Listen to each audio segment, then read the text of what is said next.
Hello, everybody, and welcome to episode 380 of Pixels and Ink, the official podcast of CG Magazine, where we take a critical eye to gaming, comics, tech, and media. I'm your host today, Chris DeHoog, and I'm joined by our editor-in-chief, Brendan Fry. Hello there. Dana Eileen. Hello. And making his debut on our new live format, Lane Martin. Aha, it's me. Good to have you here, pretty boy Lane. It's a pleasure to be here. It's been a while, actually. I think it's been like a year since you were on last when you were talking about the medium. Yeah, the last time I was on, we were talking about people getting salty and a very anger-inducing review of the medium. Which, that game that everyone's talked about so much ever since the medium. Yeah, they really loved that game so much that they kept talking about it continuously. Oh, yeah, absolutely. Actually, that was before I even got here. And do you know how many times I've been offered for us to review the medium on different systems? Like so often. I'm like, I heard bad things when that happened here, so we're gonna not. So are you saying you've been offered to review the medium on different mediums? Sorry. See what you did there? No, I like it. I'm down for it. Well, yeah, speaking of salts, our first story today is actually about Activision Blizzard. Yay! Weird, but that works, right? Imagine how we keep coming back around to these guys. And surprise, surprise, it's not good news. So this week, Raven Software's QA union was basically shut down by Activision Blizzard. The requests for unionization were denied. Which is disappointing because, but not altogether surprising because Phil Spencer kind of said that they don't really need to work with unions, and just the existing climate and the climate they're going into both are very anti-union. So, but it is also a problem, the fact that a union kind of does act like a poison pill for a company. If you're like a big takeover going on and you see that's unionized, that means you can do less. You can't really come in and fire people. So it really does make it a lot harder to deal with that. So if they want to make sure this merger goes through, I hate to say it, but even if they Bobby Kotick in his infinite kindness wanted to have those unions, it'd be very hard because it might make it so the purchase doesn't go through properly. I want people to say infinite kindness about me. That's a fun sentence. That's what he's known for, right? Infinite kindness. Oh yeah, he's the nicest guy ever. Yeah, that and owning baseball teams. Does he own baseball teams? He did for a minute, I think. I think there was a movie about it. Well, that's real weird. Well, he's a weird guy. Yeah. Is that Moneyball? I think Moneyball might actually be about him. Could be Sandlot, I suppose. Yeah, Moneyball. Is it really? I think it looks like it, yes. I liked Moneyball. Oh. It's now the I actually really like sports movies. Like, I know. See the Brendan's face? What? So if they build it, you'll come to see it? Maybe. Yeah. Maybe. Actually, that sounds perfectly like if you have that much kind of Bobby Kotick money, what else are you going to do besides buy like a sports I want to team? buy a group of people. That's what we're saying here, just so you know. Go play a game for me. The whole part of it being the merger, that definitely is a fly in the ointment. But I have a feeling this probably would have happened even if that acquisition wasn't going on. Oh, let's be clear here. Even if there was no acquisition, I'm sure Raven would be like, nah, you don't need a union. Don't worry about that. It's fine. Certainly not in quality assurance, yeah. No, it's fine. Your jobs are safe. You don't need to worry about that. In fact, if you have a union, your jobs are worse. Come on. Yeah. Like, no one benefits from a union. No. What? Why would you like collective bargaining when Bobby Kotick's in your side? But we're part of the family. I'm starting to think that you don't like job creators. Yeah, right. Yeah, you got to bounce it back at me now. Yeah, that's the classic union busting tactic. Yeah. Yeah, Chris. Why didn't you give me a job? I'm sorry, my studio isn't hiring right now because it doesn't exist. Come hang out with my kids if you want. Yeah, there's some job creation. Yeah, babysitter. So disappointing, but that's. Not many good news stories coming out of Activision Blizzard these days. Although, actually, jumping over to another topic, they also announced, Blizzard specifically, announced this week they're hiring for a new survival game set in a whole new universe with no release window. So they're in the early stages of some kind of survival game, and they are already hiring for it. I found the timing of this kind of interesting, actually, because with everything with the acquisition going live last week, and they're like, hey, yeah, we're doing new stuff. Please don't hate that. So they're making something other than the same 4 games they've been making for the past decade. Yeah, I think they said the last new game they made was in 2016. That was Overwatch. Yeah. Which I also haven't touched. So, whoops. Its time has passed.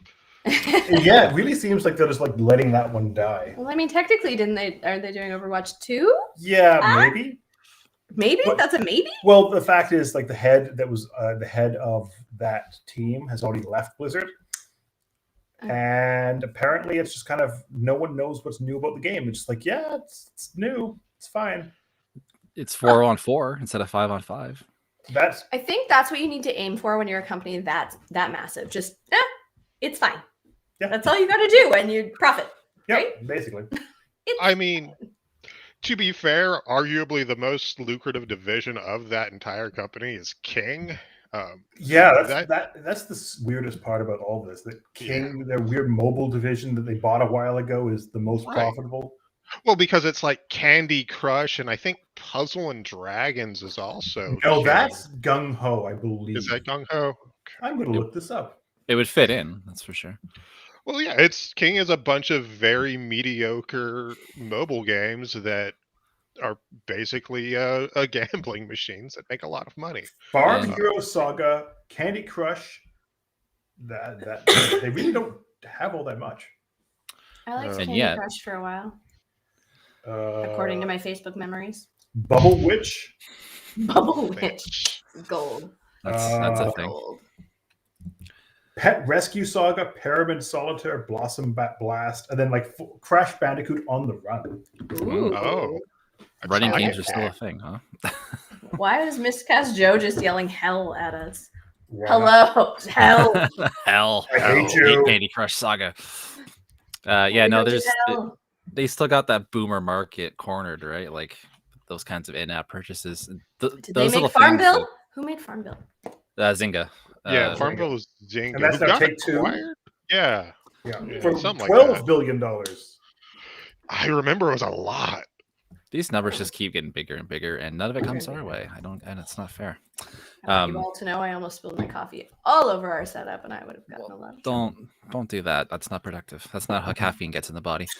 I was gonna say that like these odd little cash grab games are oddly popular, and like one of the most popular, or sorry, one of the most lucrative Final Fantasy games for Square Enix is A New Empire, which was a Final Fantasy 15 spinoff that I've never heard anyone actually talk about playing. Really? But it's like a massive moneymaker. Yeah, like it makes them far more money than their actual Final Fantasy like content games. Like, well, if you look at the same with Sony, where you have that. What is that weird series they do? They do a lot of gacha games, and Aniplex is known for the gacha games. That's where like Sony earns billions of dollars in those weird games. Like, what is that series? I need to look this up because this is great radio right here. Welcome to the show where Brendan Googles all the things. That's what we're here It's a segment. I like it. I need to find out what they do. I've been trying to make something like They've quick got it wasn't happening. Ratchet and Clank mobile games. No, it's a gotcha game. It's ones with no. Wow, this is exciting for everyone. Tell me more. Tell me more. Did it have a gotcha? I'm a sucker for a gotcha. I will admit that freely. Okay, wait. Why don't I understand what we're talking about? What a gotcha game is? Yeah. Oh, I've never heard that term. So, like, Overwatch wasn't really gotcha, but gotcha games are usually games that are free to play, and you will unlock, like, chests that you get a bunch of random crap out of. Oh. And none of it's good, and you can pay money for more chests or more currency to buy more chests. And the concept is to constantly try, like it was Fate, the Fate series, the Fate Granddaughter. That game makes billions of dollars. They would indeed get me. So what the point of that game is, you get like a general set of heroes, and as you keep unlocking different sections of the game. You might get a chance. You keep getting like basically roulette or slot machine chance to get the next great hero. So usually most people will get the low end guy, but sometimes you get the high end version of the thing, and then they keep basically like, well, you keep getting these free spins, but if you paid $5, you get 100 free spins. Yeah, there you go. So stressed out. You get 100 Yeah, shots. You need to with spin just more. 0.1 per Oh, I spin. shook the whole table. Sorry. That worked. It was a good effect, Calm down. actually. But but a lot of these big companies, that's where their biggest profits are. All these little games that you think would make no money, but they make billions of dollars. Well, and then there's like Genshin Impact is arguably God. a big game. That's Yeah, also that is a a gacha game. Huge. It's one of the gacha biggest game. ones right now, actually. Yeah, which is ironic because it also has one of the some of the most gameplay for a gacha too. Right. Apparently it's a legit game. And people really enjoy it. I was very surprised when I checked it out last summer that it was actually pretty legit. Like it was, I had it dismissed as just a gacha cash grab and a ripoff of Breath of the Wild, which, to be fair, it kind of is. Still remains true. Yeah. But there's a lot of game in there, surprisingly, and not like a bad game either. Like there's substance behind that, surprisingly. It's pretty solid. This is all a very long tangent from the Blizzard survival game, Yeah, but yeah. just to where kind did of you come gauge. Blizzard's making a new survival game at some point. Where are we at for excitement on this one? Is anyone kind of like? I mean, I feel Grab that by this? Blizzard's a little late to the I knew table. what it was. Like you have Valheim, you have Rust, you have like the original like DayZ. Fortnite kind of started as a survival game, so a lot of these games have kind of come and gone at this point. Yeah, I agree completely. Like it's been a long time since Don't Starve and Yeah.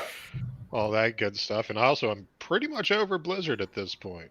Yeah. It was the studio I used to love when I was younger. Like I loved the Diablo games. I loved StarCraft. I loved Warcraft. But everything they've done recently just kind of feels gross, and the studio culture makes it worse. Yeah. WoW consumed my soul for a very long time. Like I was that don't talk to me while I'm healing kind of person. So to see something new coming, like in my heart, it's a little exciting, but at the same time, I'm like, I grew out of that. Like, I moved on, and now you guys kind of suck. So, like, I really want to get back into that and support that. I do want to kind of bring up something about this thing going on, whereas there's a lot of back and forth from Microsoft about it, when and if they get the Activision that, oh no, we're going to keep Call of Duty multi-platform. Well, we'll keep it multi-platform for the next one due to these requirements. Then we'll see. And they keep kind of walking back how not anti-competitive it will be. They're like, no, it's going to be for every system, for all the time. Maybe the next one. Well, then we judge. We'll make it. We'll kind of figure it out from there. Yeah, there's a very big unspoken asterisk next to all these claims. Like, it'll stay exclusive for this contract. Yeah. It kind of feels like hey, remember all the bad stuff that happened? Well, look, somebody else bought us. Look over here, there's a game. It's fine. It's shiny things. Yeah, No I mean, game. like the news was like instantly overshadowed for me too, because like a year ago, this would have been kind of like, oh, cool, Blizzard's doing something new. I haven't really dug their stuff recently, but I'll check this out. Now it's like with all the controversy and all these things coming to light, and now the acquisition as well. It's just I don't really care about this. Yeah. Like I could get into a survival game, but honestly, even if it wasn't just bad news that we've been hearing about Blizzard, has there been a week that we haven't been like, and Activision Blizzard? Like, I've said enough. Like, I'm done. Even if it was all good, like I've heard the name too much. Like we're saturated now. I'm done. Yeah, that's to shift gears to a different big company. Steam has reconfirmed the launch date for the Steam Deck, which will be launching on February 25th, which is adding to a very stacked release day with Elden Ring coming out the same day. Yeah, you can play Elden Ring on your Steam Deck. There you go. There's the ultimate tie-in. Lane, you had one pre-ordered, didn't you? No. Someone had it pre-ordered. I thought that was you. I believe Clement does. I believe that. Okay. I totally botched my throw over there. I apologize. Boo. Good effort. It was a good effort. It was a safe guess too. I mean. Lane is way more supportive than me. I'm just like, no, fired. Boo, Chris. Boo. Boo. Yeah. So how are we feeling about this one? Are we excited about our handheld Switch PC? So I'm not really a huge handheld person. Like the Nintendo Switch, I very rarely use in my hands, and if I do, it's only because someone is using one of the several TVs in my living room. But what I saw today, I'm actually looking at it now. It's on Twitter. It's just an image, and it's all the past handhelds. So we've got the PS Vita and all that stuff. And this is going to be the Game Boy killer. This is going to be the DS killer. This is going to be the 3DS killer. This is going to be the Switch killer. And I don't like what's going to kill the Switch. They're not the same games. Like they're different. I don't know what to tell you. I think there's a few problems I have with this. I love the fact that they are bringing something that does run on Linux, and they're kind of pushing the Linux community to kind of say, hey, all the games are going to work here. Even if it's not fully supported, we'll make it work. But there's a lot of caveats to that. And even then, will it work perfectly? Are you going to get kind of a gimped experience if you buy the Steam Deck and like, whatever it costs and try to play all the newest games? Because it is still a handheld. It's not a PC. It is PC hardware in a kind of a handheld shape. But also, like anything that involves other storefronts. So it's not on Steam. It probably won't work here. So Fortnite not going to be able to play on here easily. Also, you have the fact that any kind of DRM or anti-cheat software probably won't work out of the box on this right on day one. That's so you're going to have a lot. So people that buy it, like I want to play the new Battlefield, probably not going to get to. I want to play Call of Duty. You're not going to be able to do that either. You want to play Genshin Impact. There's another game that you probably won't be able to play. So there's a lot of games you're just not going to be able to play on this thing. And it's also the fact that PC games, there's a lot of games that work. But you're going to have one of the few games that you need that mouse to kind of click on something, and it's going to be just annoying to get to that one aspect of the system. And combine that with the fact that yes, it's powerful hardware, but it's not top-end PC specs. So you're going to have the fact that, yeah, it's going to look great when it's on that screen, but your big PC in the other room is probably going to play that game 100 times better. See, but then you have someone like me. I have a good PC. I can play all these games 100 times better. I sit at a desk all day. When I get home and sit at my desk, I'm unhappy. And I have a great chair, let me tell you.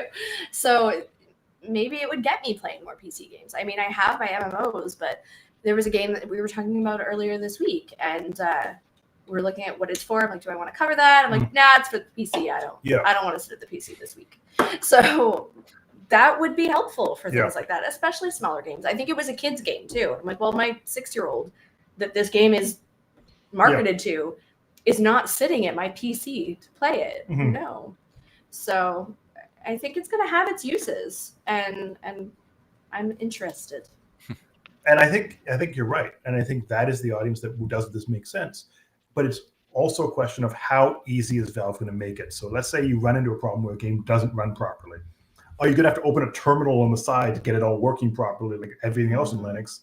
Or has Valve made it as simple as possible? Like you have to go to a setting and get a new controller working or whatever. How easy will it be to get to work? And right now, it's a lot of unknowns. I guess we'll find out in a couple weeks. Yeah, exactly. Yeah. Well, and there is kind of an elephant in the room here with Hi, Lane. No, hi, how's it going? With Steam or Valve in particular, they kind of suck at making hardware. Yeah, they're not great. Like the Steam box. The controller things. Yeah, there was the Steam box. There were the controllers. There was the Steam Link. There was that NVIDIA thing before the Steam Link. And then they had the big Steam boxes that were basically little PCs with Valve OS, and that was horrible. Yeah, those were terrible. And they had a custom, I think it was a Linux operating system in that as well. So, like, I don't know if I have the faith in Valve as a whole to make a decent piece of hardware at all. Yeah. Yeah, I mean, I tried the Steam Link, and it was nice enough, but I quickly traded it back in because I didn't just wasn't gonna wasn't performing the way I wanted it to, and Oh, That and I better- keep just calling it a Stream Deck. So Yeah. there's that. That also is. My biggest problem is a lot of Valve stuff feels half finished, like the Steam I Link. mess with them now. Yeah, it's Steam all Link, yeah. the Steam Link. That thing felt hacky when you got into the menu. It felt like, oh, this is kind of placeholder assets part of it, Mhm. and then it never got fixed. It always had this kind of like, yeah, we didn't really bother finishing the menu, so it's just kind of there. Kind of seemed like one of those things people make in Raspberry Pi. Like, Yeah, Yes. But from Valve, the biggest like PC company in software. it really does feel like someone hacked it in the back room. Like, yeah, that's probably good. Sell it for $50. It's fine. Well, when you hear about how like Valve's corporate culture is, not to talk about Yeah. corporate culture, What? but it makes a lot of sense with the whole like free, do your own thing, jump on Yeah. whatever product you like, which is like, it's a great mentality. I love Mhm. that mentality, but it does lead to things like a lot of half-ass products. Well, it's because you have like someone like they felt that product wasn't all that exciting, so they had like 3 people in the back room working on it, and no one else wanted to join them. So like, well, we don't have a UX guy, so I guess I'm just figuring it out. Yeah, pretty much. A completely lateral company in concept sounds great. I've never been able to get in touch with them. So Yeah. we'll see what happens. Well, it's if there whoever are any happens to problems. answer their email that day. Yeah. So if there Who wants are to any do that? troubles, good luck. That's all I've got. Yeah. They've That's on a been like volunteer basis then. they've been like a black box since like Half-Life 2. Yeah. Mhm. Like, they're impossible to get anything out of unless like Gabe Newell's doing a talk on Reddit or something. Yeah. And then he descends from the mountaintop in his toga, and But, well, I mean, to be fair, he has a lot of knives. That's something. you gotta have a lot of knives. A. Wilson in the chat actually raises a good point. The biggest thing that stopped me from buying one is the price. I'd faster buy a high-end gaming laptop. Yeah, This that's thing's true. not cheap. It's a 64 gigabyte model. That's $399 US, so a lot more for us Canucks. But Up maybe- to I didn't realize it was that 512 much money. gigabytes for $649. Like, First, I'm going to throw it out there: the 64 gigabyte model is completely useless in PC gaming. You wouldn't be able to download a single game. yeah, pretty much. Wait, that's Not even that's Fortnite. the hard drive space. That's the hard drive space. Oh yeah, that's pointless. Yeah. Like You- maybe Can you, if like, it had hook an it up to an itch.io thing. external? Like, I don't know if that's a dumb question. You probably you can all I/O works on it. It's just the fact you'd have to have an external hard drive just kind of like dangling from the bottom of it. Well, I feel you might put it down, but no, dangle. That's bad. No, duct tape that Yeah. to the back. It But I becomes also like don't, a battery pack, like those Yeah. rumble packs for the N64. but I also don't know if Valve has actually said how it would like let you use multiple hard drives. So I don't know how that would work. I mean,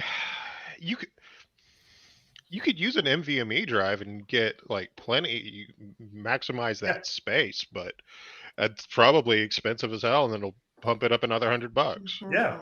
At least. Yeah. So I don't know. I feel that why Valve knows what games are sized. Releasing something that small to start is pointless. Well, and A. Wilson again says that it defeats the purpose. Just buy a laptop at that Yeah. point, because not only do you have to buy. Sorry, how much did you say the device was? 6 something, Chris, for a decent one? $649. And then you want to US add a for the hard drive on 512, top of that? yeah. How much is a Easily. decent sized hard drive I mean, you could if you wanted a decent like solid state, probably like $150. for good enough size? Probably Yeah, it'd be five- like a terabyte. Yeah, Okay, well, even still, then okay, go get yourself. yeah. At that Literally point, you're anything else. scraping a gaming laptop. But I think Yeah. everybody's just excited that PC games are going to be handheld, so they're Yeah. like, take my money. Just put The guess. Witcher 3 on there. That's about all you can fit on it. And you'll Yeah, have if you The put Witcher Witcher 3 would probably be about 40 gigs. So- Yeah, well, there you go. Yeah, I there just are a lot of installed people it out the there. other Who day. there you go. I've seen a lot of comments of people like I'm just wanting to play it on the like in bed or something. Like there is a niche for that, I suppose, but I still don't see. But I that just game throw it out Is there. it a $700 niche though? Like, you know what I'll do? I'll go play like Candy Crush on my phone. I'm You know, good. There you go. I'm going to throw it out there. I think Microsoft has already kind of made this obsolete with their xCloud, because if you already subscribe to Game Pass Ultimate, you can jump on your phone, you can jump on any portable device, and you can load up your xCloud and play it. You can buy one of those little handheld controllers, play xCloud, and you're fine. Yeah. That's Yeah, true. definitely. And actually, I want to come back to your point about people calling it the Switch killer and all this stuff. But Mhm. Nintendo's not sweating this at all. I bet. Like, Yeah. no. Nintendo has its niche, and it's not It's not God of War. They're good. Yeah, I no, think. it's not putting HD graphics into everything. It's into any playing space. No, it's Because what does that mean? Does that mean that the PlayStation was the Xbox killer and vice versa? No, I think they're still doing okay. Yeah, they're doing fine. just fine. They are They're all hanging in my on. house. I think they're fine. We just there's this didn't mentality choose. to make it like, oh, this thing's handheld. It must be competing with the Switch. The Switch is just doing its own thing. It doesn't need to worry about any of in its you. own place. It's It's a happy. vast blue ocean. It's Like it's a train and it has a cow catcher and it's just gonna Yeah. knock you off the rack if you're gonna Yeah. get in the way. They're good. They're happy. Let's stop imposing competition where there is none. Mhm. But they look the same. Yeah, they're both handheld. Actually, one thing I've been using the Hori Switch Split Pad Pro. Yeah. It's a really awkward name, and That it was a name. feels like I'm playing a Steam Deck. It's so wide, like Oh, weird. yeah, it's makes the Switch real wide. But yeah, That thing. yeah, it's I they're don't play my basically Switch bigger in Joy-Cons. handheld. I was gonna like Actually, break I've it played down. it here. I've been at Brendan's house and brought my Switch over because I'm spoiled and have 2 TVs at home. I don't. Like, nope. Everybody out. I exclusively play my Switch in a handhold, but I'm a crazy person. I don't want to Yeah. look down. I'm so lazy. I'm 50-50. Yeah, really. Like, my neck hurts. This is crap. No. We've got the one big TV. Half the time my partner's using it, so I'll just sit next to her and play some Shin Megami Tensei or something See, like that's that. what we did. We did the 2 big TVs side by side because we didn't want to choose anymore. See, my problem is I've tried the Switch and I was like, I'm going to play Diablo on the Switch. Speak of Activision Blizzard, and I physically, the controller it isn't comfortable for me. I find my hands feel like claws at the end of it. I'm That's fine fair. with that. What makes me crazy is that the buttons on the Switch are the exact opposite of the buttons on the Xbox. Yes. Like the bottom 2. Drives me whatever crazy. system Yeah. you play on. And anytime I switch back and forth, I was like, I can play Fortnite on any system and then I won't be bothering anybody. And no, I can't because I'm not capable of that kind of change. That's fair. It's been a real pain with me dabbling in the Xbox now. Like it's like every time I always press the wrong button because it's all mixed up. Yeah. Mhm. Well, Oh, you just got to know where the location of the button you want to press is. Don't know what it is. X is in a different position in every Yeah. system. Yeah. I was Well, trying to take screenshots in Halo, and it's like, no, that's a video. No, okay, cool.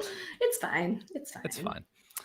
Anyways, speaking of fine, I guess I don't know. That was a weird one. It's that was, fine. that was, that was a They stretch. can't all be gems, folks. Just go along the ride. So Guillermo del Toro has released a new trailer. Well, he didn't release it personally. Here's my new trailer. He did it personally. He was the one To uploading me, it he last called minute. me, sent it over. On his He was personal sent it from the YouTube mountaintop in channel. his toga, as We he have and Dave interviewed Noble him, do. have we not? We interviewed Diablo. Anyways, yeah, he released Dave- a trailer came out for his new Pinocchio adaptation. Nightmare Fuel. Real Del Toro, that's for sure. This isn't the Disney version. Yeah. I mean- I wonder what is it rated? Do we know? I think it's R, but I don't know for sure. It's a Really? Netflix thing, so Hold on. I think it's I'm going to find TVMA. it. Give me a second. Is it a Netflix? It's a Del Netflix thing. Toro's- Yeah. Oh man, the man who made Pan's Labyrinth, a movie about World War I and weird crap. I mean, Yeah. and racism, I think. Yeah, And it's racist. a lot of things. It's a weird movie. Or The Devil's Backbone. It says Backbone's it's great. listed under family, so I don't. Is it think- really? Yeah, it's animation drama family, a darker version of the classic children's fairy tale, but it doesn't have a rating, but Weird, it is okay. listed under family. Okay. I just wanted to go check out the cast. I didn't do that ahead of time, but it's pretty stacked. Ewan Well, I mean- McGregor. Oh yeah, Kids Ron Ewan McGregor. Perlman, come on, Tilda Swinton, Ron Perlman will do anything. Christopher Toro does. Waltz, And he's Kate good in Blanchett. everything he does. Yeah. Ewan McGregor. I mean, Ron Perlman he puts a lot of effort into everything he does. No Right. matter how ridiculous the roles. Do you guys know who David Bradley is? I didn't know his name until just this moment, but he's in Harry Potter and he's in Game of Thrones. Okay, yeah. Who is he in Harry Potter? He's The janitor guy. Filch. Yeah, He's Oh, Filch. okay. the really, really old looking guy. Oh, so he's playing Geppetto. Geppetto then. Okay, that makes sense. Yeah. Yeah, so that's cool. I dig that. Tilda Swinton's just a weird lady, and I think she's great at it. And I it mean- doesn't say what she's playing. She is the fairy with. She's a fairy of some variety. Mhm. She's a fairy. It's just the one fairy, isn't it? I mean, how many fairies do you need? all of them. At first, the idea of Del Toro doing Pinocchio was kind of weird to me, but then I started thinking about all the weird crap that's in the Pinocchio story. I mean, the whale. Pinocchio the story, whale scene messed me up as a kid. It's gonna mess me up through him. doesn't it involve like cannibalism? No. I think the Something- original story is pretty messed up. There's some weird stuff with like Paradise Island with some cannibalism stuff with the kids turning into donkeys, but I don't think that has been in the story for a while. But it was in the original story, wasn't it? Yes. Yeah. Well, Something and to the do with original that, story yeah. was really weird, and like his conscience dies immediately. Like Yeah. Jiminy Cricket was just a wholesale invention by Disney. Yeah, I mean, like he's like, nah. Let's see how debaucherous I Like, are can we talking get. about the Brothers Grimm version? Because like the Brothers Grimm version of everything is a hot mess. Well, there is Yeah. that too, yeah. This is true. Yeah, but like this is a movie, like the Disney version, I should say, is one that we don't show my daughter. Like we'll play most Disney stuff for her, but like this one we kind of figured was too much. I mean, I guess this and Song of the South are the ones you kind of leave Yeah. off the list. Yeah, I'm actually not but showing. I only know of it through like the storybook version she has that sometimes we'll read, and every time I read it, I'm like, I'm very justified in not showing this to her because like the whole Pleasure Island thing. There's a lot of hedonism going on in that story. Yeah, It gets weird. Hey, guess I'll go back. Yeah, it's a weird morality tale that just goes off the rails. Yeah, I got really into. I know it's not quite the same, but the TV show Grimm for a while, Yeah. and I used to love all the little bits and pieces that came from all the fairy tales and the creatures and whatnot. But I really don't want to go back to the Brothers Grimm. Yeah. I don't want to go back that far. So you're probably going to steer clear of this one then, hey? I might, unless it gets thrown at me. We'll see. Well, What's we have the- to. Oh, go ahead. No, you please go ahead. Fight over it. Oh. Fight. We have to find out what Del Toro's best friend Hideo Kojima thinks about this. Oh god, it's so weird. Probably 3 monster cans up. Like, No, more importantly, it's just the Monster. weird romance that goes on. It's just so weird. They're so broy. I'm not sure who's a fan of who, but they both like each other's work a lot. That makes me happy because everyone else in the industry hates each other. No. well, there is that, yeah. We need a little joy in our lives, people. Well, you know what It's not brings me usual. joy What? is more Star Wars. Hey, I'm gonna let you run with this one. Goodbye. And yeah, so we're getting a lot more, well, surprise, surprise, we're getting more Star Wars content.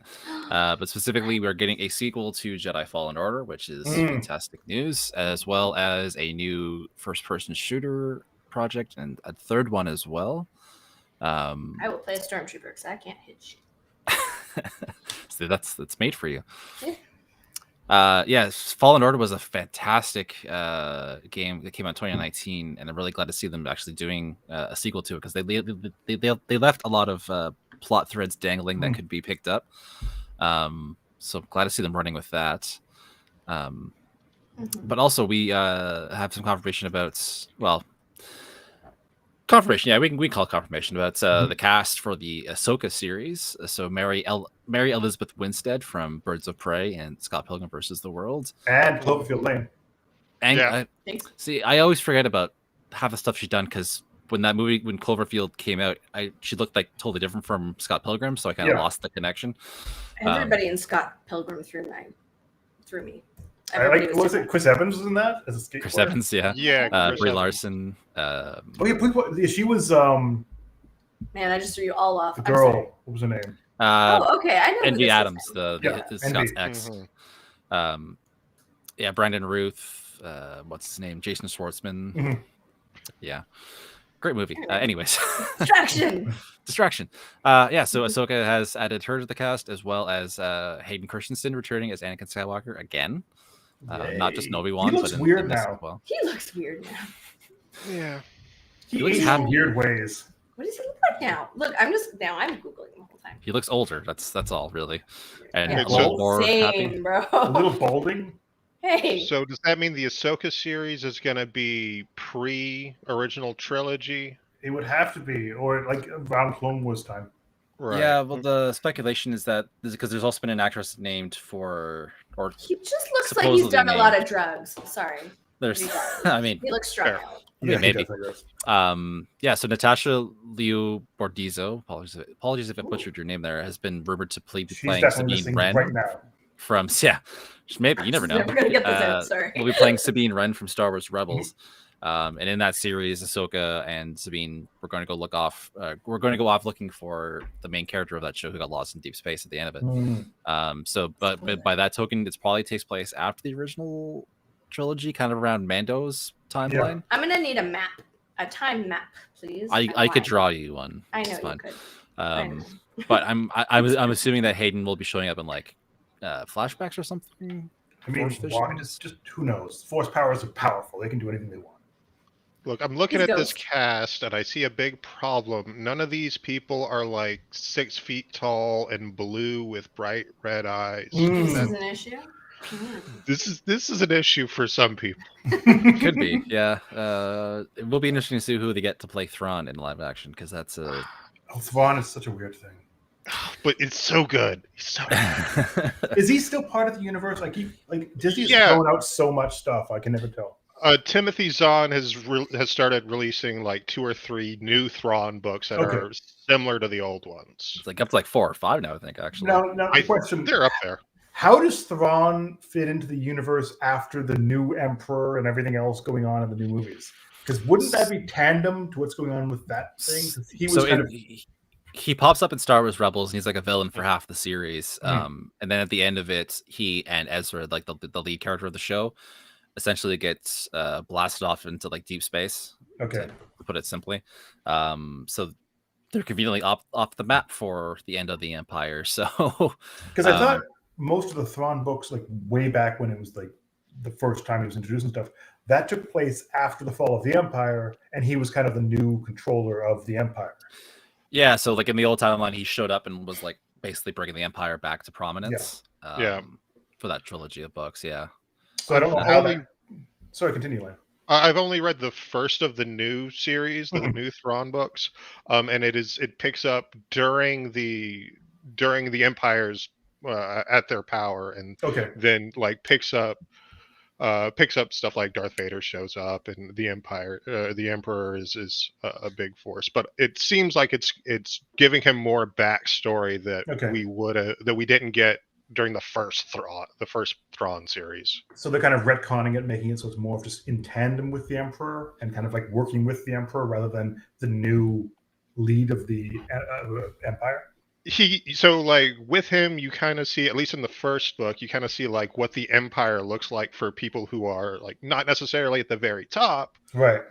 But really hate alien people and want to put them down because they're pretty strongly coded as Nazis. No, they're definitely Nazis, and the new movies, they are straight up Nazis. Like the new straight up Nazis. Yeah, absolutely. This is fine. This is fine. You can put them in there. Well, they have a giant red flag with the logo that's now a gear. I don't know what the Empire logo is.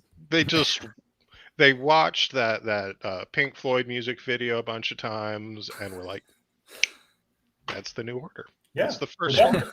We're done. Good. Okay. So does Thrawn take place after the First Order, or I just want to know how this fits. There's so many follow-up questions today, man. No, he's got to die. People here to talk about it, so I mean, this is he has to die before the First Order. Then I imagine. I don't know how they're going to finish off his story, but how long do weird blue aliens live? I don't know. Well, I just googled him and got a picture of Benedict Cumberbatch. Why he won't play him? Oh, never mind. Well, that was misleading. That sounds like bad journalism. I got clickbaited. But so like Mandalorian takes place like 5 years after Return of the Jedi, and I'm thinking Ahsoka's probably going to be around the same time frame. That makes sense. So with maybe flashbacks and stuff like that. Hayden has to be playing has to be Anakin and like Force Visions or his Force Ghost or something, I suppose. Oh, could be his Force Ghost. Could be a workaround there. But speaking of the Mandalorian, actually part of the Production Weekly listing that said all these things was the inclination that Mandalorian would be wrapping production on season 3 at the end of March. Oh, cool. So hopefully that means we'll be seeing it around its usual debut time in December, November. So especially after this week's episode of the Book of Boba Fett, which was essentially a Mandalorian episode. Very behind. Every week I get a message from my friend that just says Boba. I'm You sorry, I know- watched the first episode and I don't even remember what happened. Honestly, I should just rewatch the first 4 episodes with my wife because I told her at the start, like, it's kind of slow. You don't need to watch this like right now. Like, we can take some time, let a few episodes build up, and then we'll like plow through them. So we finally did that last weekend, and like it's much better when you sit down and watch them all together. I'm really I can good see at that. So Well, there you go. Yeah, here, I mean, I don't know. I'm a pretty big proponent of like the weekly release schedule for shows, like, but this is one where I wish they dumped it all together, like, because there's just the way it's been paced is just Weird. weird and slow. Not your favorite so far? The first 4 episodes really do work best together. I do think the most recent episode is strong on its own. That explains why I got the capital boba this time. There you go. So yeah, there you got go. it wrong. Ironically, that's the week you get the capitals. Is the week he's not even on the show. But I digress. I will say one thing about Boba Fett. I was having a hard time trying to figure it out when I was watching. I was like, okay, so like Mandalorian is very clearly like a Western.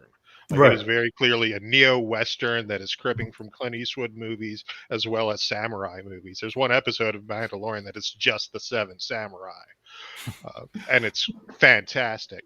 Mhm. And when I was watching Book of Boba Fett, I'm like, wait, so is this like a martial arts movie? And I got to the end, I was like, it's Robert Rodriguez. This is Gotcha. an El Mariachi thing. Okay. I'm caught up. We know what's happening. But it's also trying to be the Godfather a little bit. I mean, it's a So- south of the border Western movie. Like, Mm. if Antonio Banderas shows up with a guitar case and shoots a bunch of people, I'll believe it. I could see that. No, but it has Well, to be now I'll be watching. he's in Max Rebo's band or something instead. So he's got the Okay, so there's a thing there. So I guess I have to ask you, Chris, because this is really nerdy. Oh. In not the most recent episode, but last week's episode of Boba Fett, we got confirmed that's Max Rebo, but there's no Droopy McCool, there's no Cy Snoodles, and there's a Biff standing right next to him. So is that Figrin Dan, or did Max Rebo just grab one of the modal nodes? Have they squashed the beef, or is it back on twice? I think it's got to be Figure and Dan, right? Like, but they showed up in the first episode. Brandon, your face is hilarious during this whole segment. Oh, it's been No, but when they showed up in like the first episode, I figured, okay, they mashed the 2 bands together. That is like the perfect solution, and they're playing the Cantina music, like a variation of the Cantina music in the first episode. So, yeah, Chris, we should believe pitch that's our what they're gonna do. cookbook. There we go. We were talking that we need to do like a pop-up cocktail bar or something at some point when the world isn't going to hell. Yeah, for Cantina. Nobody? Okay, cool. Yeah, no, nobody. Okay. Well, we were finding all these like themed cookbooks. I'm like, why isn't there like a Star Wars Cantina like cocktail book? I'm sure there is. Well, There now should I'm gonna I'm find pretty sure there's been a pop-up in LA or something at one point at least, if not multiple points. But Well, everything's in LA, to be fair. yeah, that's where all the pop-up cool gastro not pub stuff happens. Which out. There's a weird one in Toronto that I went to once. Not for Star Wars though, so that's no fun. Makes sense. Total Oh. digression to the digression here, but we Drink- had that weird drinking. Garfield's restaurant here in my town. Garfield Eats. Garfield Eats, yeah, that popped up here. I thought that was real strange. Did you get an orange pizza? I did not. I was tempted to just for the sheer horror of it. Like Yeah. the existential horror that thing exists is I'm glad it's gone now. I mean, I hate to see people lose their jobs, but also it looked bad. so what the hell were you Yeah. thinking? It looked real bad. Yeah, that I have no idea what we're talking about. so it was a weird pop-up restaurant thing all based around Garfield. You know, Oh, I got that far and then I ran. and everything's orange. They had carrot juice on the menu as a drink you could get. And then the Okay, pizza- so I'm a mom and I definitely do like themed meals where like St. Patrick's Day, everything we eat but is green. imagine everything in the restaurant is orange, Yeah, that's a choice. and the With tomato lots of- sauce is orange. With lots of groaning jokes about Mondays and stuff, I'm sure. And it had a weird the restaurant in Toronto had it had no people like dealing with it. You had to just do like iPads, everything's checked out, and then it just kind of your order just kind of appears on the counter. There you go. This just sounds so foreign. This is all from the before times and it makes me Yeah, kind of it's sad. weird. I mean, they closed down after the owner or the creator had a lot of rants about how COVID's not a real thing. Oh, Yeah. one of those. So Yeah, many stories end that way these days. I didn't realize it had closed down. Actually, I thought it was still going. No, and then he's like, yeah, the landlord's like kicking me out, and I don't know why. And then the landlord's like, I feel we've taken a weird tangent, guys. yeah, we definitely This have. is- A little bit. The owner's like, then the landlord's like, no, I've been giving you like relief and trying to make it work for you, and you just kind of like left the place in a sty and then just kind of vacated one day. So yeah, it was a very weird thing. It was a journey. And now you know. Reality is unraveling, surely. But the last bit of news was actually just hot off the presses before a couple hours ago. More news about the Elder Scrolls Online's new expansion, I believe it is, the Legacy of the Bretons. Yes. Dana, ESO's kind of your jam, right? It is. Yes, that is accurate in bits and pieces. So they teased this a little bit earlier this month, and it was all exciting because new content. Why not? They were telling us that they were going to take us somewhere that we've never been before. So it's not just new people and new story in the same place. So we're going to be going to the High Isle, which is where the Bretons are from. So it's all castles and medieval and fancy clothes and snooty people, I assume. So that's pretty exciting. It's going to be just like their other expansions. If you're a new player to the game, you can just jump in and go right to it. You don't have to go anywhere else. You can start wherever you want in that game, which is kind of cool. You can start at any expansion and it doesn't impact you. They've got a few new things coming to the game as well. One of them is, I guess, a card game. I'm not the best one to explain this because that is where you lose me in a video game. Like, I'm out. But yeah, there will be a new game that you can get through quests and you can collect cards, I think. So, I don't know. Read up on that online. Well, like Elder Scrolls Legends, but in Elder Scrolls Online? I don't know. I don't even know how to say it. Triple Triad? Yeah, it's a whole thing. That's real weird. They're bringing 2 new companions. For anybody that read my last ESO review, they brought in companions, which was really awesome from the past Elder Scrolls games. I was super pumped about it. They always bring you one good, one bad, so that you can, be pure evil or not. The good one always sucks. They do, but this time we've got a Khajiit and what's the other one? A Breton. And that makes sense. They're both Ember and Isabel are their names. The Khajiit looks bad. She and I were going to do some sketchy shit together. But does she have wares? I don't know. This one doesn't know. I have coin. Yeah. So I'm pretty excited about it. It's going to be coming out. It drops differently between console and PC, which is frustrating for me because I'm on both platforms. And I'm like, well, I guess I'm doing it here because I usually cover it. And I'm like, I guess I'm playing on PC, but we all know I want to be on my couch. Maybe I'll play it on the Steam Deck. Yeah. You can pre-purchase it, all that jazz, get a whole bunch of stuff. It will be coming out. I think all of it comes out, or the High Isle part comes out June 6th on PC, June 21st if you're on consoles. There will be Ascending Tide that's coming out in March, though. So it comes out in pieces throughout the year. Like, they take a whole year to do an expansion because why not?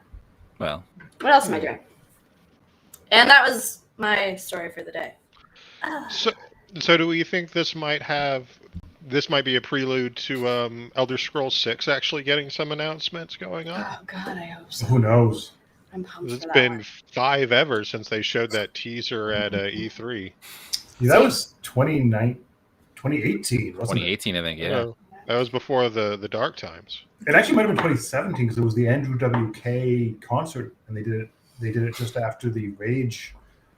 God. 2. So many things happening at one time there. See, when you say Andrew WK, it makes it sound like it's the 2005 E3. Yeah. No, he did the party song, whatever the hell that song's That's called. all his songs are party songs. Yeah, that's fair.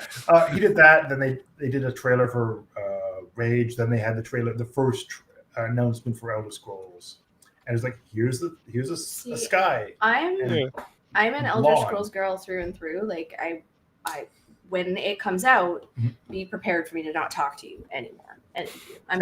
I'm gone. You might get a text back, but probably not, to be perfectly honest. But ESO never hooked me the same way those games do. And I do like MMOs, but for some reason with Elder Scrolls, I don't dig the whole groups and dungeons and that stuff. It's just not the same as it is in a different MMO. So I'm very, very excited for some pure single player content, and I want it. That sounds like liking chocolate and peanut butter, but not Reese's peanut butter cups. Yeah, which, by the way, I peel the chocolate off of my peanut butter cups and just eat the peanut butter. See, I was going to have your back for a minute, and then you go and say weird stuff like that. Unless it's the peanut butter trees. There are peanut butter Christmas trees at Christmas time. They are a perfect ratio of peanut butter to chocolate. And Brendan found out for me that the peanut butter pumpkins also are a proper ratio. That's all I got. Now you Lessons. Now you know. Lane is not impressed. He loves me. He'll be fine. There's a major philosophical debate going on in his head. You can tell. Try it. I find it kind of interesting that they have never gone to the High Breton's homeland before. I'm very distant to the ESO or the Elder Scrolls in general. Like I played Skyrim, and that's about it. So that seemed like the place they would have started from back in the day. But what I'm weirded out about though is like their last expansion was pretty much just bringing back Oblivion. Yep. And now most of what I know about Bretons came from Skyrim. So I feel like we're just we're going backwards. I've been around long enough that we're didn't they already add Skyrim to ESO? I was gonna say, wasn't the expansion before that just adding Skyrim? Yeah, redoing Skyrim? Wasn't the Bretons in the first game? Like, wasn't that the first Elder Scrolls is where they kind of had the Breton home? First No, Elder Scrolls. That's 3. Yeah. First Elder Scrolls is Arena, which I think was Cyrodiil. Okay, then 2 was that was Daggerfall, and that was like bugged all to high heaven. Yeah. Well, it randomly generated the map of a dungeon when you entered it, and it may or may not have an exit. Yeah, and there's certain ones you can just never win. Right. And then it was Morrowind, and then Oblivion, and Skyrim, and ESO. And yes, a lot of those things are expansions in the game. It's not the same. Like when you say they added Skyrim, it's not like it's like pieces. It's familiarity. The last expansion that I can't remember the name of, which I reviewed, so that's cool. They added like all your Oblivion gates and they added your companions and stuff like that. So it was very familiar and cool for new players and like a nice little, I feel at home for old players. But now I'm just like, okay, can we have something different? So this is exciting. I'm glad to see something new. Big kudos for the new player friendly side too. Being able to jump in like at any expansion sounds fantastic. And even to start a new character, like for me, if I want to play a different class and I really hate one section, I don't have to go through it if I don't want to. Nice. And I dig that because the grind is real in MMOs.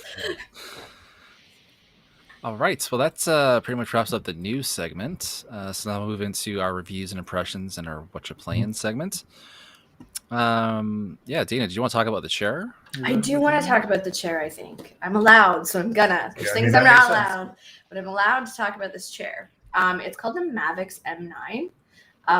It's honestly, it kind of looks like a chair at a dentist office to me sometimes, but it's marketed as a gaming chair. I thought that was a little bit weird when I first unboxed it, but it's really comfortable, surprisingly, especially when you check out how it's built.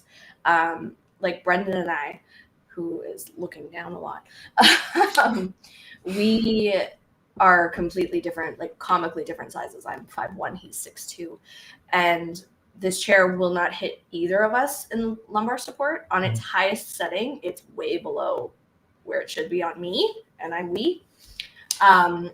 My feet dangle in every gaming chair, so that's pretty normal for me. I literally have a stool under my desk because I'm a small child. But the chair at its lowest setting fits Brendan perfectly. And when we put it at its highest setting, he gets to feel like a toddler, and it makes me This is happy. accurate. Yeah. So like it seems like the measurements are kind of wonky, but it's still surprisingly comfortable. The lumbar support does not hit me where it should, but it feels good. So that's cool. But they just shipped me something and I haven't gotten to play with it yet. It's called the Elemax, and it's cooling, heat, and massage technology. And it attaches to like the lumbar portion of the chair. And it is sitting in the office and I have not seen it yet. And I'm very, very excited. But I will say this chair is not cheap. Its regular price is $1,099 without the massage and heating and all that good stuff. Yikes. So that's where it all comes down to it. I'm like, Yeah. okay, I can have the gaming chair, but I cannot have any systems to game on. Or I could have 2 systems and no chair. So Or really good, like a single video card. yeah, well, half of one nowadays. So it's I'm going to spend a little more time with it. I'm going to say that I would probably never purchase it for myself. It's a bit ridiculous. It's a luxury item. It is. You've got to be within your means for it. I'm curious to see how it stands up over time because there's parts of it that feel really cheap, but then there's parts of it that feel so good. We were gliding across the office in the chair. I told you. We didn't race, but it was still fun. Yeah, really good casters in that chair. Yeah, it's got like the best wheels I've ever seen on a gaming chair. Like that's an interesting place to put your quality, but sure, it's fun. Yeah. So yeah, I'm digging it, and we'll see what happens tomorrow when I don't get any work done because I'm too busy being heated and massaged. Take a day to pamp yourself in your gaming chair. I will. Yeah, no, that's not cheap, especially like gaming chairs are not cheap by any means. And that's just a bar above. So like I usually whine about like the Secret Lab chairs can push $600-$700. I'm like, that's ridiculous. Then I got this one and went, why? And then I sat down and was like, oh, but and that's pretty much what my review's gonna say. But and not to mention too, like I've seen the picture that you shared with me of the chair, and like it's not like any gaming chair. It does not look like a child material car seat. There. Like yeah, I'm also reviewing a gaming chair from Ewin, and it looks like a gamer chair, toe to tip. Yeah. This is a gaming chair, but yours just looks like more like an office chair, like a general. Like maybe one in the spa, like a spa's office or something. Like I want to know what it is that brings a chair from like just a normal office chair to a gaming chair, because like this one, it lays down, I guess. Yeah. Like I can lay right back into it. That always terrifies me. I don't know who plays games like that. I have a mild heart attack every time without fail. I think it's more who the marketing in it. I think that's all it is. Yeah. There's that. And how black and like snazzy it is compared to like. This one does have a few cool colors. It's I've got the black and glacier, so it's like a teal and black, and then they have black and white and all white. But like it very much gives me like a sci-fi movie like vibe. It could be on the set of the Enterprise or something. Like yeah. Like it very much gives me that vibe, but it's slick looking, and I mean, why not? Plus, if it has RGBs, I think that's also a indication of a gaming chair.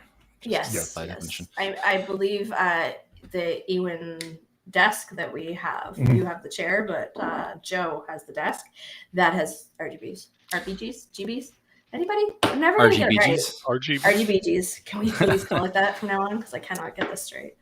Yeah. That's A. Wilson has a recommendation for you in the chat. Just buy a pillow, sit on the floor, and buy 2 consoles instead. See, I like this plan. You're not wrong. Yeah. I mean, but I'm old. My back's gonna hurt. We discussed this. Your back's gonna hurt anyway. That's true. That is a factor. Lane, have you been playing anything recently? So I finally. I'm sad because I beat Final Fantasy XIV's most recent expansion. I have feelings about it. I won't spoil them. But the feelings, or they're very secret feelings. There's some really wild stuff that happens in that. Did you get to the end, Chris? Very near. I was playing on an alt account for the purpose of the review. Right. So I got very close to the end. I was warned by a friend where to stop before I totally ruined the end of Shadowbringers and everything else for myself. But yeah, I've seen some stuff of the end of it too. So you think you know where it's gonna go, and then some stuff happens, and you're like, you're the most extra person on the planet.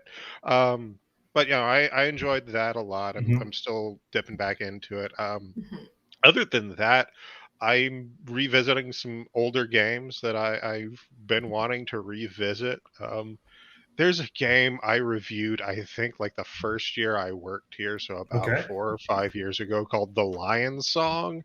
Oh yeah, that game holds up. That game's dope. That's still good. Still good game. Still good. Play it some more. Dreamfall chapters, still good. They're never going to finish that, but never. Dreamfall is good. It's never going to happen.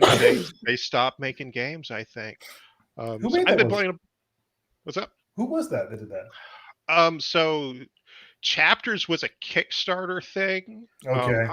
I was looking them up the other day because the company is still around. They're just not doing Dreamfall anymore. I think they're out in Norway. I can't remember their name off the top of my head. The Longest Journey. No, that's the series. Right. And it is the same people that did Longest Journey originally. Okay. I think they splintered off. It's Ragnar Tornquist that used to be working at Funcom, and now he's Yes. kind of his own studio. Yes. I've learned that it's Brendan Googling. That's why we're only looking at his forehead. He does have a face. It's better than the clucky keyboard. So it would have taken me so long to remember Ragnar's name, so it's all good. But I've been playing a bunch of old stuff. Devil Daggers too, if you want to. Remember that game? Did you review that one too? No, I didn't review Devil Daggers. Okay. And Dreamfall was technically before I worked there. I did review Owlboy, another game I've been playing. Yeah, you love that one. You loved that game. That game's sweet. That game's adorable. Everyone should play Owlboy. You got like a 10. I gave it a 9 something. I've only actually given out 1 10, and that was for the medium. No, that was not my lowest score. I think my lowest score was for Extinction. That game sucks. Oh, yeah, that was a Dave Lang game too. Yeah. The only game I've ever given a 10 to was the Sexy Brutale. Oh yeah, you love that game. That game was dope. Yeah. What is that? Oh, the Sexy Brutale. So it's a game where like it's kind of in this really mod, nice like asymmetric view. And you're in this hotel and people keep dying. And then when someone dies, you kind of get rewinded back to the beginning of the area you're at. This game looks trippy. I'm looking at the pictures of it. It's very trippy. And it's really good. I know a guy who gave it a 10 out of 10. Me. But what is this game? You got to figure out how to... it's basically a really weird adventure game where you're figuring out how to keep people from dying one way or another. And then it gets weirder than that. I played it through in one sitting, and it was really good. Really? Yeah. Those are like Brendan's favorite kind of games, like a one-day game. Mm-hmm. Yeah, I played that through in one sitting. I think I played through Ghost Trick in one setting. That was another one I really liked. But I can talk. Like a normal human one sitting though, or did you like game for 12 days and not move? Sexy Brutale was a normal person one sitting. Okay. Ghost Trick, I think, was I'm a weird person who really digs this game. Okay. At least you know the difference. I know what I'm about. It's half the battle. But I could talk about old games all day. So I'll stop now. That could be a podcast for another day or stream. Whatever we're doing here. There we go. Whatever this We is. could work out things. I've been meaning to finally play Chrono Cross, so I might stream that. That's a solid one. You could stream that here, yeah. Hey. So I this week I reviewed. Hold on, let me grab it. I reviewed the new D&D. Well, the rules expansion gift set. Mm-hmm. You can see it here by Chroma Camp's probably going to blur part of it out. It's weird. But yeah, I've got the blur background thing on, so it's automatically AI dissecting the wrong things. But yeah, so this is a repackaging of 2 old rule books and 1 new one.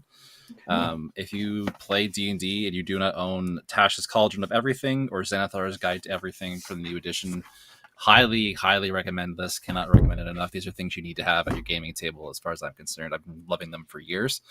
The new book is Monsters of the Multiverse. No, kind of got it. It's there. Let me turn my blur off on camera. to pay attention because he's really wanting to get into D&D.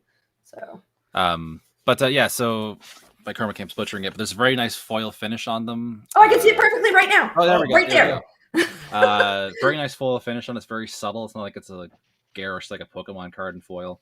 Yeah, this is very straightforward, bare bones kind of book, but it is a lot of stuff that would be really good for DMs. Like they've reprinted some monsters that show up in other adventures and stuff.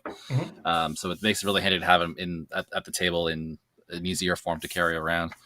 And buying it in this box set is a better way than just buying an expensive, boring book on its own. So yeah, highly recommend that if you play D&D and don't already have these books, or if you have them and it doesn't hurt to have more copies of these ones around because they are really essential. So awesome. Gave this one a 9.5 on the site. So that's where I've been at this week.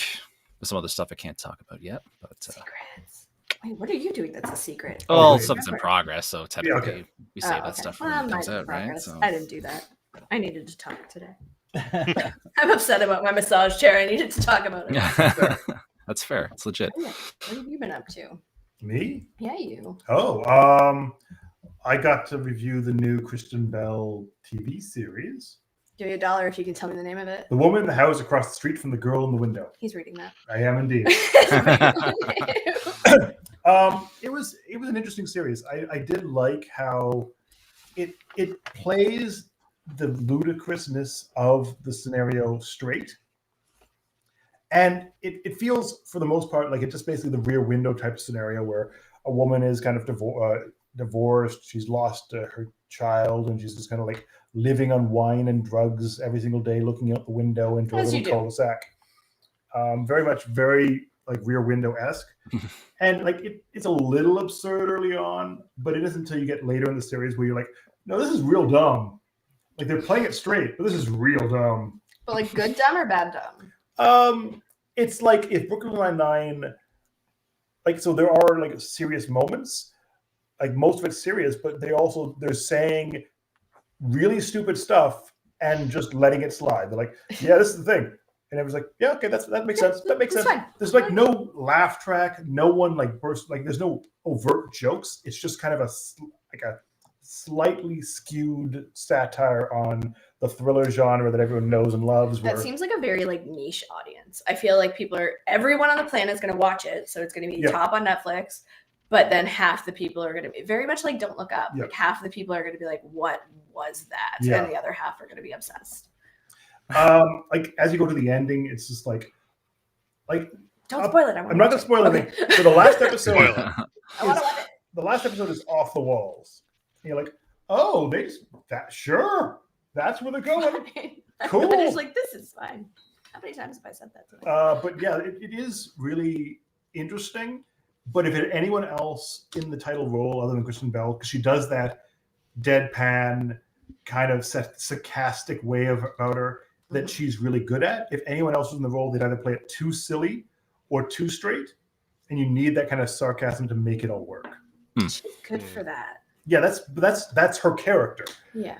If it was just like a general woman that you don't know that's her character, you just think that they're just being kind of a dick the entire time. It wouldn't really work. So I think for this show, it really worked, but it definitely is an acquired taste that if you don't like kind of satire, you don't like dry comedy, it might not work for you. Oh, that's my jam. It sounds like something very ridiculous done in a very serious way, like Yeah. a Discworld book. Yeah, very much. Yeah. So like they're saying stupid things, but everyone in the universe is like, yeah, that makes sense. Totally. Yeah, cool. Down with that.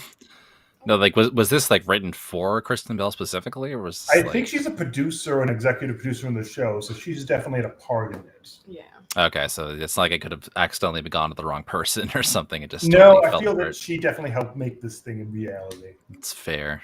But it's also interesting because you have like major comedians in roles throughout the show. Like every single episode, there's a new guest person playing a different character. Sorry, distracted.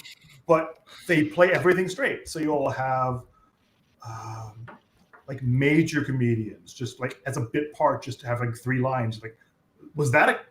Oh, yeah, okay. He just was. What is being that himself. new Netflix show coming out? I've got to go. Oh, find the it. murder one. Yeah. With Will Yeah. Arnett? That's I couldn't find his friggin' name. The one with Will Arnett that's coming out. It's it's supposed to be like a serious mystery or whatever. But there's a different special guest who is a celebrity every week, and they're not given a script.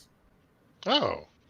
Yeah. So like I think if my understanding is correct, is that everybody else has a script except this one actor. Mhm. So that's interesting to me, and I'm excited for it. So But yeah, I think if you like that sort of concept, or you just really like that kind of true crime loving thriller, it'll probably be fun for you, but you might not understand the jokes. You're like, why is it getting really stupid now? I guess that's the thing that it's doing. It got stupid. You won't get the fact it's purposely trying to be stupid. And I'm sure there's going to be a lot of people like, yeah, the end was dumb. Like, it made no sense. And you're like, yeah. unless you listen to us, Yeah. Brendan lets you know what's up. There you go. Yeah, I actually just saw that the image for that on Netflix like the other day, and I thought, is this them doing like a parody of like serious stuff, like but It's a dash not of the full Good parody. Place? It's very satire. It's Hmm. like it isn't. There's no like laugh out loud moments. It's very dry. Well, Interesting choice. It comes out like tomorrow, doesn't it? I think so. Yes. Yeah. Now I know what I'm doing with my wild Friday night. Sounds wild. Get some wine and drugs apparently and stare out my window. Open the Or- TV outside so I can feel like I'm in the story. Well, I was gonna say, I'm just going to give you an example of why it's weird. So, in every one of these thrillers, you have the wife phoning the husband or the ex-husband. And they're like, "Was I a bad husband?" Like, no, like it's not your fault. You weren't the problem of everything. And you're like, oh, like that trope that everyone knows. Everyone knows that trope. I'm just throwing it out there. yeah.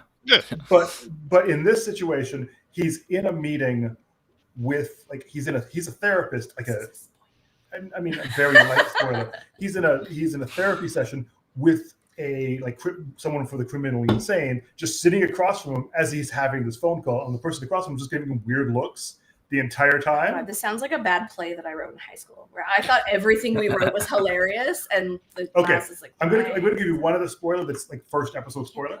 Mhm. So the big thing for Kristen Bell is the fact that her daughter died, and you're like, oh, what happened? And you're like, what really went on? And then you find out it was take your kid to work day. And you're like, okay, sure, what happened there?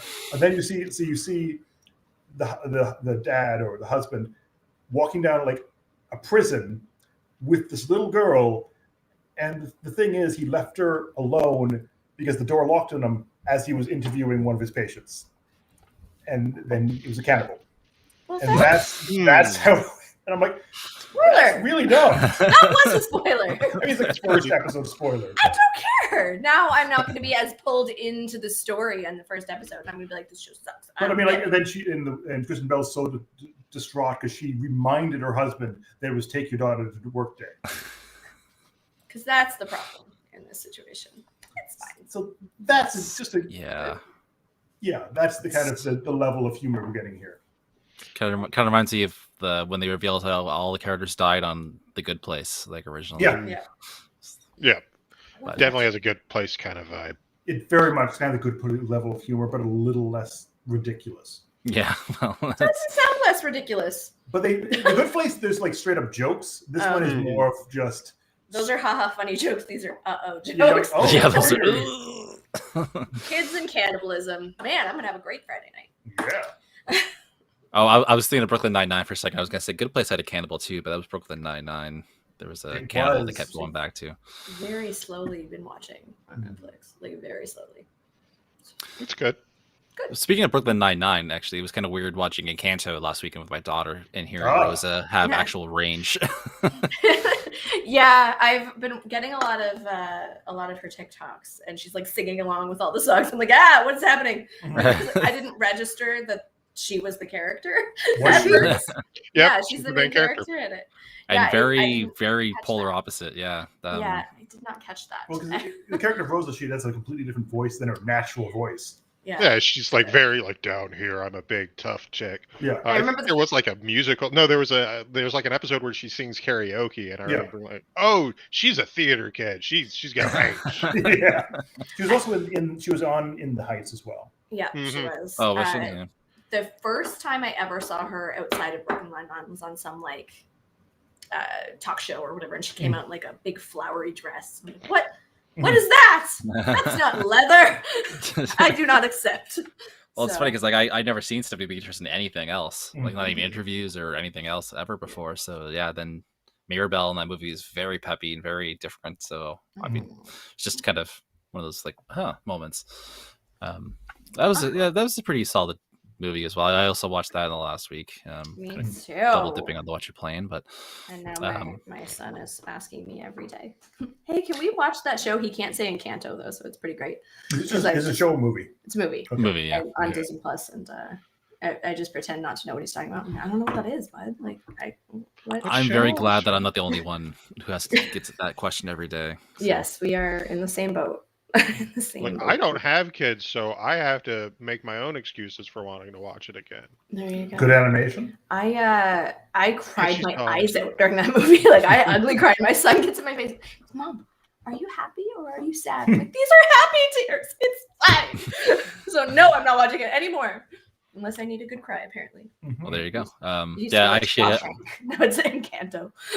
I had to go out and run. Well, I had to run out and find the actual CD copy of the soundtrack because my daughter wanted to listen to it in the car and was lamenting the fact that I didn't have it in the car. You don't My have car Bluetooth? only has a CD player and no good Bluetooth speaker. So I'm sorry, you did find it though? I did find it. Yes, Sunrise Records still exists. Oh, so yeah. That's Fair. true. I had a weird moment where I was going to order on Amazon. I was like, wait a minute, stores still exist. Wait a minute, Sunrise Records still exists. I think Sunrise the record store that's originally from where you're from, or is it from somewhere else? I don't know where it's from Is actually. that Dr. Disc? Did anybody else have Sam the Record Man growing up? We had We Sam. all- yeah, we all Yeah. did. That's what we had. So. Lane's kind of missing out on the He's like, regional. no idea. Oh yeah, No. wrong country. Sorry, Lane. Nope. Hi. Did you have H&M down there? Yeah, we had H&M and FYE and all that stuff. Okay. But Or HMV. HMV? H&M 's no, H&M's the clothing HMV. So I have HMV. Oh, HMV. no, we don't have an HMV. Well, they're gone now, but yeah. Once upon a time. Yeah, I think it went like Sam the Record Man, then there was a Sunrise, then there was HMV, and then we're back to Sunrise, I guess. Yeah, because HMV took over for a while. Sunrise was kind of gone, and I think they went bankrupt Well, for they, a while. well, they just kind of For a went really, they went real small. Like there's only like a few of them. And then Yeah, 'cause they kind we of, used to have both in one mall here, and then one was gone, and then HMV closed, and then- Sunrise came back. I buy H- Fortnite toys and T-shirts at Sunrise. yeah, That is. yeah. Sunrise has a lot of weird, like it looks kind of like a GameStop almost. I've almost bought you socks there. That's fair. That's a weird story. Sorry, that has almost happened That's though. awesome. Yeah, no, so that was kind of weird looking for an actual physical CD in the year 2022, but That's a weird thing to do. Did your kids Yeah. know what it was? Like, do you have CDs at home? I do. I still have a ton of CDs, and nothing to really play them on. That's That's plugged fair. in anymore. Chris but, is just sitting in his car alone at night. reminiscing. well, actually, Don't talk about Bruno. we don't talk about physical media. yeah. No, like I in the car, I listen to podcasts on my iPhone. I just blast Yeah. my iPhone and, Mhm. and, like listen to because when it's just me, I don't care. Like I don't Yeah. need Yeah. It's stereo. not quite audio at for that. singing level. No, Okay. yeah. Listening to comedy podcasts while I'm driving is not Mhm. does not require me to talk along with them. But I want yeah, you to no, so talk that was. back. Well, I mean, I do respond, but no one ever Mhm. let's talk about my opinions on those. I'm so with you, Chris. I'm sorry. Leah's just judging us all. I mean, that's Yeah. No, never. fair. You don't want to know what weird crap I listen to in my car. I mean, now I do. No, we do. I I think we mean- have to know. Song of Achilles recently, so I'm very sad in my car. That's good. Oh, well, there you go. I walk into Brendan's office, it's just like a monotone voice talking about murder. I'm like, well, that's good. Going to HR. That is half the podcast these days. Yeah, Mhm. Yeah. there you go. There you go. All right. Does anyone else have anything else they wanted to bring up? Or I think that's everything, isn't it? yeah, Unless you want to talk about that Crusader game. Yeah, I can talk about Crusader Kings just quickly. So Crusader Kings is coming to consoles, but only Xbox Series X, S, and PS5. Why? I don't know. 'Cause it Like, I makes lots really of money. don't know. That's like when Stellaris came to console. It was like, why? Oh, but more importantly, why does it need the next gen power to power Crusader Kings? Right. It's So basically wait, it's not you can't play it on PlayStation No, 4? Or, I don't that believe so. literally makes no sense. I did not know that. I'm lost now. so That's good. Crusader Kings is one of those games that have like 30,000 menus, and you have to figure out where to go for everything. And I played it on a console. Then I'm like, yeah, this is complex. Look at all these menus you have to navigate with your controller. Then I went and tried it again on the PC, and I'm like, oh right, it's more complex on the PC. So they have done a really good job of streamlining everything. They've made it so the things you use most are right at the ready on your controller, and the more esoteric the things you're doing, like ransoming off a prisoner you've had for a while, is a bit harder to do. But just like marrying off your son, real easy. It's a very weird. It's a weird game, but they've managed to make it so even with convert everyone. So even with like the ridiculous nature of the game and how complex managing your little empire is, they've translated it very well to make it so it's something you can do in your controller. It doesn't feel like you're going radio menu to another radio menu to a third radio menu over here, but they've mapped it all to the controller really smartly.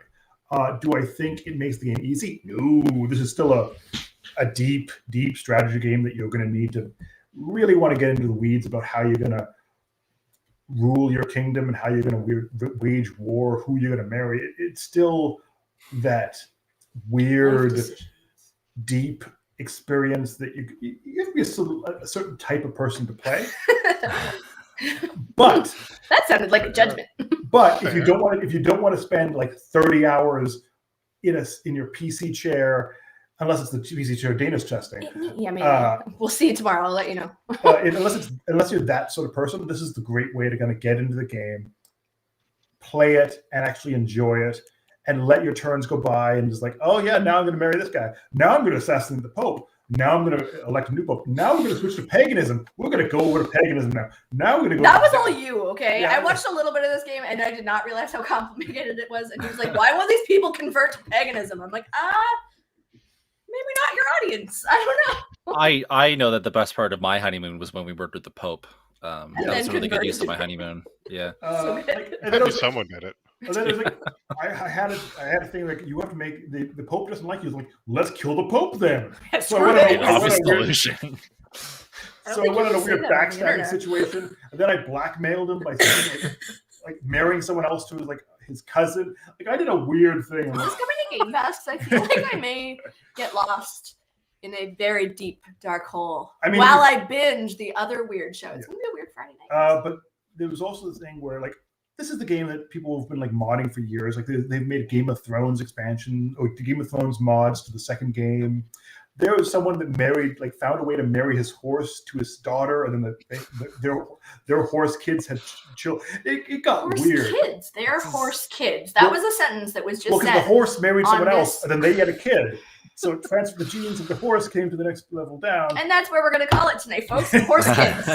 Love is love. Yeah, horse kids up here in Canada. But yeah, I do like what they've done. I think Paradox is a really smart way of translating this to console, but you really have to enjoy a deep, in the weeds strategy game, even though it's on console.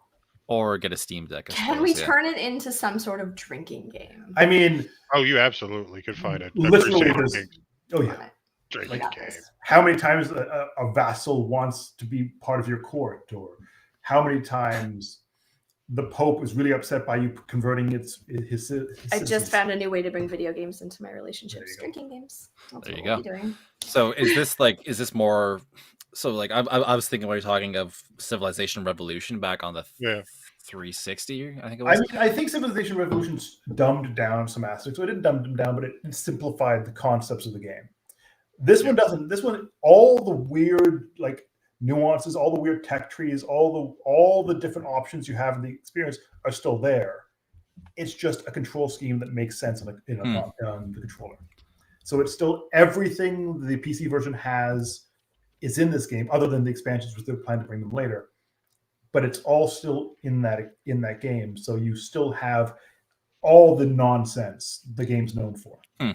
Yeah, that sounds pretty novel actually, because I came to Civilization first through Revolution, and thought it was fun and everything like that. And then I tried that like the full game on PC, and then I could not go back to Revolution. So that was very much like a training wheel situation. Yeah. This doesn't feel like that. There's no. It does not feel like it's like holding your hand. I need at that. All. Yeah.